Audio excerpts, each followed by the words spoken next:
Hello all, সবার জন্য আবার একটা নতুন রেসিপি নিয়ে এসেছি। এটা হলো সুজি। আজকে সুজি বানাবো। নর্মাল ঝাল সুজি হয়, মিষ্টি সুজিও হয়। আমি আজকে মিষ্টি সুজি বানাচ্ছি। ফার্স্ট টাইম সমস্ত কিছু ট্রাই করে করে দেখিও। ফার্স্ট টাইম মানে সবাই বাচ্চাদেরকে এক একটা জিনিস খাইয়ে দেখো।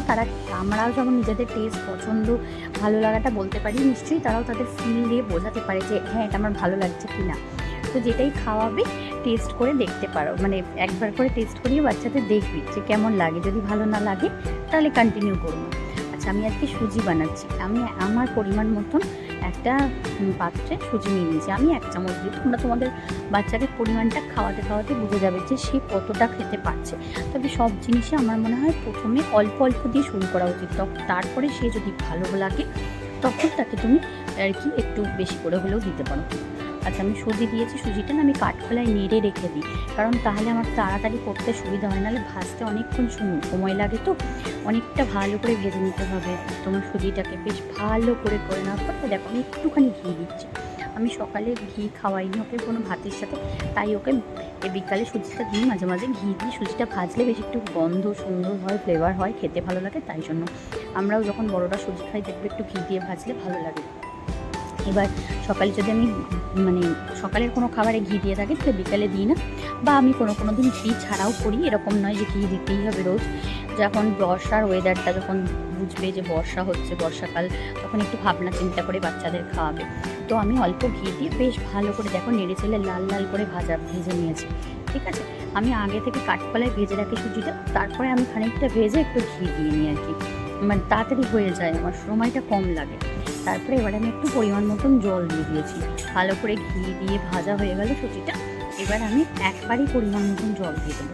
ঠিক আছে, এবার কেউ তোমরা একটু পাতলা করতে পারো, কেউ একটু মোটা করতে পারো। আমি পাতলা করি না খুব একটা বেশি। আগে করতাম, কারণ আগে ওকে শুইয়ে খাওয়ানো হতো, এখন তো বসিয়ে সলিড খাওয়ানো হয়। তো যত পাতলা বেশি করা হয় মুখ দিয়ে ফেলে দেয় বারবার। সেই জন্য একটু শক্তের চেষ্টা করি। তার মানে এই নয় যে অনেকটা পরিমাণ শক্ত, তাহলে তো সে খেতেই পারবে না। তো ভালো করে জলটা দিয়ে, আচ্ছা আমি একটু অল্প চিনি অ্যাড করেছি। 1 বছরের বাচ্চাদের নুন চিনি খাওয়ানো বারণ, সেটা আমরা সবাই জানি, এবং যার যেটা মনে হবে সে সেটা অ্যাড করবে না। আমি সারাদিনে কোনো দিন সুজি দিই, রোজ তো দিই না। তো একটুখানি চিনি দিই আর একটুখানি খাবারে নুন দিই, কারণ যিনি ডক্টর আছেন তিনি বারণ করেননি।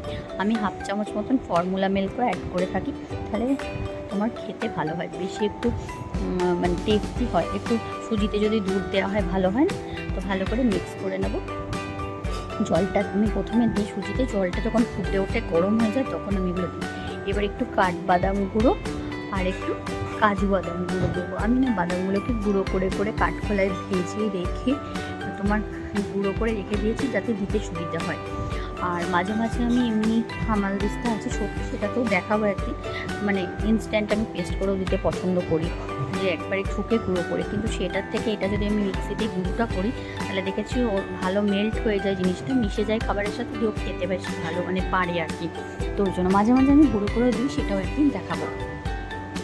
তো দেখো আমার মেশানো হয়ে গেছে, চিনি দেওয়া হয়ে গেছে, সুজি পুরোপুরি রেডি। এবার আমি বাটিতে নামিয়ে নেবো। কিছুই নয়, 5-10 মিনিটের রান্না। দেখো আমি একদম অল্প করে করি, যখন খেতে পারে তখন আবার একটু বাড়াই। মানে ও একই জিনিস বারবার রোজ পছন্দ করে না, তাই জন্য অল্প অল্প করে বারে সব জিনিস দিই। একদম সুজি রেডি। দেখো দুধ মিশিয়ে দারুণ টেস্টি হয়। কিন্তু হ্যাঁ, সব বাচ্চা একই দিন একই খাবার খেতে পছন্দ করে না। আমার বাচ্চা একদম করে না, তাই মাঝে মাঝে চেঞ্জ করে দিই। আর আমি এইরকম থিকনেস রেখেছি, তোমরা চাইলে এর থেকে পাতলা বা মোটা করতে পারো। ভিডিওটা ভালো লাগলে লাইক আর শেয়ার।